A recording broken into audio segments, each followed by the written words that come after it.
Howdy Flashaholics, today I have a pretty interesting one for you guys. So, Manker sent their PL10 for review and it's a flashlight pen. Not to be mistaken with a pen light like these, which means it's a flashlight in the shape of a pen, but this is an actual pen. As you can see there, removing the cover, there's a pen on that side, there's a flashlight on that side, as well as a tactical strike point on this side. The PL10 arrived in a reasonably sturdy cardboard box that has a slip-off sleeve. There were no instructions provided, but it should be pretty straightforward. It's a twisty. There's ample foam cushioning, and within the accessories pack is one spare refill and two spare O-rings, although they're different size for the head and one towards the tail. Now this little white dot here, they did put a sticker reminding you that you need to remove it from the battery before you can operate the light. The business end features a TIR optic that hides a Nichia N219B. The light is a twisty, so there's very nice knurling on the head here so that you can operate the light. There are two stages, so once you reach sufficient depth, it'll activate low, and then further twisting it will invoke high. There's a clip that comes pre-installed, and that's held down by this tungsten tip here, while the rest of the light is actually stainless steel.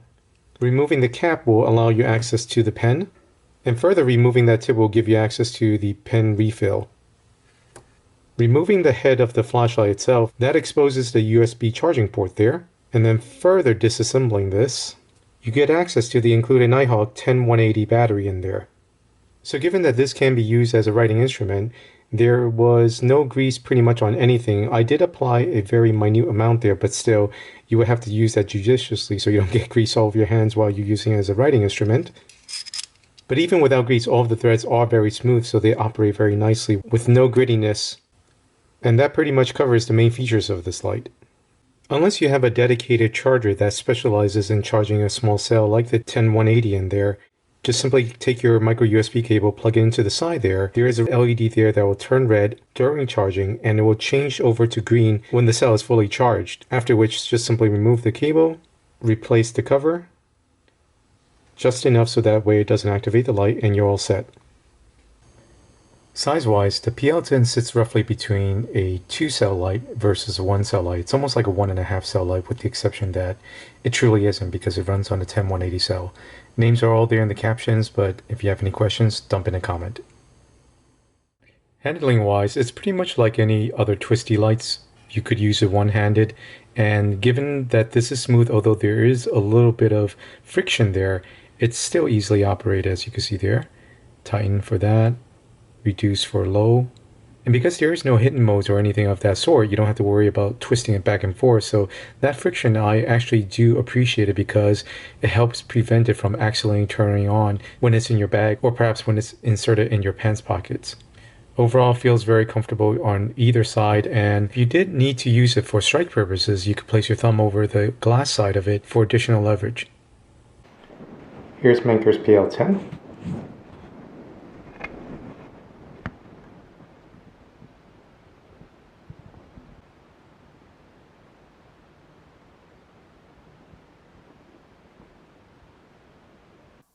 In terms of throw, given that I don't have a similar light, I elected to compare it to AAA size lights that is comparable in output as well as throw.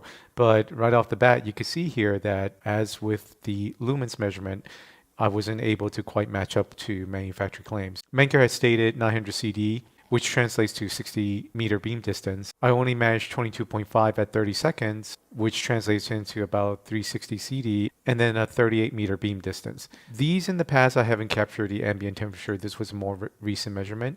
So ambient temperature was favorable in terms that it was relatively cool. It wasn't necessarily hot. As mentioned, it's probably a sample size of 1, likely due to the battery. I do have 2 on order, so I will update this when I get those batteries.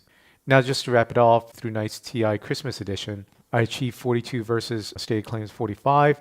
Bronlight was a little better, achieved 50 versus 45 meter beam distance. Last but not least, the Through Night TI High, probably the best out of all of these, other than the Manker, which actually, to be fair, runs on lithium ion cells, but because of the absolute minute space it has to work with in terms of the overall volume for the driver, the TIR optics, and basically the flashlight component portion of it, it's very, very small. Thus, they had to run it very mild at only 130 lumens. Whereas these lights, as a matter of fact, they're running pretty common for AAA size lights nowadays. And the TI high, I did reach 53 versus the 53 claimed. So overall, it's not a thrower, but it still could do decently well considering it's a pin light, something you're not really going to use for search and rescue. It's really more of an emergency, hey, I need a light kind of thing, and this is the best I got on me type of deal. But as mentioned, I will place updates in my written reviews. Check out the description for the links. Now here's the PL10 throw-in for comparison. Now I always say the PL10's neutral is, to me, much more preferred than the LAD. Again, totally subjective. I just happen to like this tint a little better. It's a little more neutral to me than, say, the LAD, which is definitely a little bit warmer by comparison. So I'm going to go with the medium output to make it a little bit more comparable.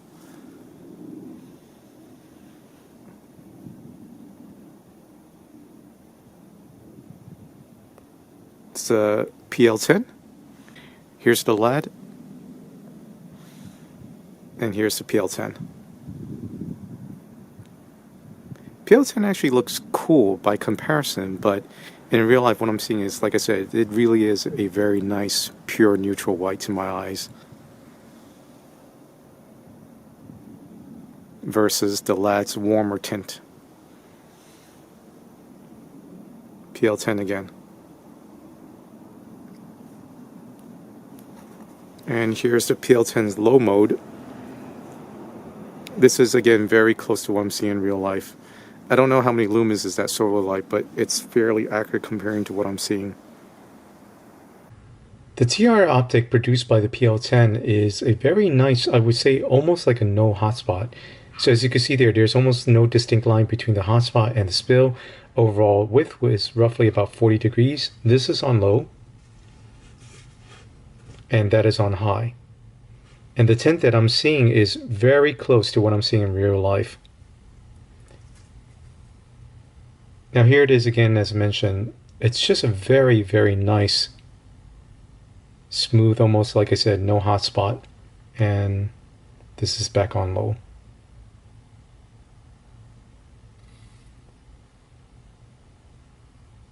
In terms of the runtime, as usual, the battery information is on the left here, and this is what I recorded on the right-hand side here. So the ambient temperature was 69 degrees, and the start of the head was about 72. I measured 83 max, but this time around I didn't place a Velcro around it, so it's potentially a little bit harder than that. But overall, the lumens that I measured at 30 seconds was only 91.8, so a bit shy of what they claimed at 120, even though the light did initially start around there. But as you can see, it takes a precipitous nosedive immediately, and then that trend continues downward. Total runtime as per NCF1 standards was only 19 minutes, and the ending voltage by that time was already 2.88, so there is no low voltage warnings. You really got to use this light with prudence, not to overdrain that, especially given it's such a small cell, very easy to over discharge it. Now, there is sample variation. I don't know if maybe this particular battery isn't great, so I'm going to be on the hunt for one, and of course the sample size of 1, but unfortunately my sample did not meet both the claim lumens nor the stated runtime as per Manker. I will be on the hunt for another 10180 battery, so if I happen to find one, I'll rerun this and I'll post an update to this review. The Gestalt psychologist Kurt Kofka coined the phrase, "the whole is other than the sum of the parts." That's actually often mistranslated as "the whole is greater than the sum of its parts." Now, when I think about the PL10, it's like a multi-tool. However, though, if you divided each component down to its individual parts, so the flashlight, which technically is all completely in this head short of the battery, and then of course you have the pen, then you have the tactical strike point. So I would say individually they're kind of weak, and I would be inclined to agree with the mistranslation that the whole is greater, because in this configuration it's much easier to use the flashlight or the tactical strike point, and then of course taken apart it's the pen within. But when you consider each thing individually, there are definitely much more comfortable and better pens than this. I'm not a pen collector, but I do appreciate a smooth writing instrument. As a writing instrument, the threads for me personally, they hit right here as I'm writing. So I should have been born a doctor because of my atrocious penmanship. But anyway, it does write fairly smoothly enough. And I suppose, of course, that's not necessarily owing to the so-called pen. It's really the refill. And I suppose if you got a different one, it could be just a little bit smoother. But overall, it does write fairly smoothly. It's not too bad. I mean, drawing wise, it's, you don't require a lot of pressure with this one. Yeah, I'm not an artist either, in case you haven't figured that out yet. It's one of those pens where it just has the right amount of scratch to it. I don't know how to explain that. Again, I'm not a pen collector, and obviously, as you can see, I'm not a great pensmanship nor artist. But the point is that I feel if you were approaching this to evaluate each component individually, yes, it's not the strongest, right? There's always better alternatives. I have those cheap giveaway pens from those banks that would write probably a little bit better than this, although this does have a very satisfying feel to it. But is it the most comfortable? Not necessarily so. But in emergency, this would work just fine. Likewise, the same argument can be made for the flashlight. Is it the greatest flashlight? No, of course not. I easily have a bunch that outperforms this, outthrows it, etc., whatever, lasts longer in terms of runtime. But again, taking everything into consideration, I gotta say that this is a very cool EDC utility because now I don't have to carry three separate things. I could simply carry this in consideration that I'm not concerned about extended runtime of the battery or using it as a pen. And hopefully I would never have to use the tactical strike point, but for whatever reason it is, for self-defense, or God forbid, if I get into an accident in a car, I need to strike the window, I would feel very comfortable that it's all here in one tool. When you take into consideration that the whole is other than the sum of its parts, then yes, the perspective is a little bit different. Because this gives you a 3-in-1 EDC tool as opposed to having to carry three separate items. Now, is that necessarily better? I don't know. That's obviously up to each person's taste. But for those who like to travel light and carry the minimal items, this is an amazing tool. Now, I don't know that this would pass muster at a TSA checkpoint. I certainly wouldn't take that risk in consideration of the cost of this item. So better to probably keep that at home. But for other types of travels, I've been EDCing this for a while now, and it's been great, especially poking around underneath desks when I need a quick blast of light, working on computers, or, I don't know, locating misplaced objects. The emergency pin, I haven't had a need for the strike point yet, but as I stated earlier, it's comforting to know that it's there should I ever do require it. So in summary, I think this is a great tool. It's definitely built very solidly because of the stainless steel. It's definitely got a lot more heft than, say, a aluminum equivalent would. And like the lad, I'm sure this would easily survive being run over by an 18-wheeler, let's just say. Now, if there was but one minor nitpick that I would have, it's just that there is ever so slightly a small amount of play between the head and the threads, so that this can actually wobble a little bit at the more looser ends. That doesn't really impact anything. I mean, for OCD types, maybe they will be impacted by that. But I do notice that you kind of do have to get a fine point between low and high, and there may be potential flickering in between.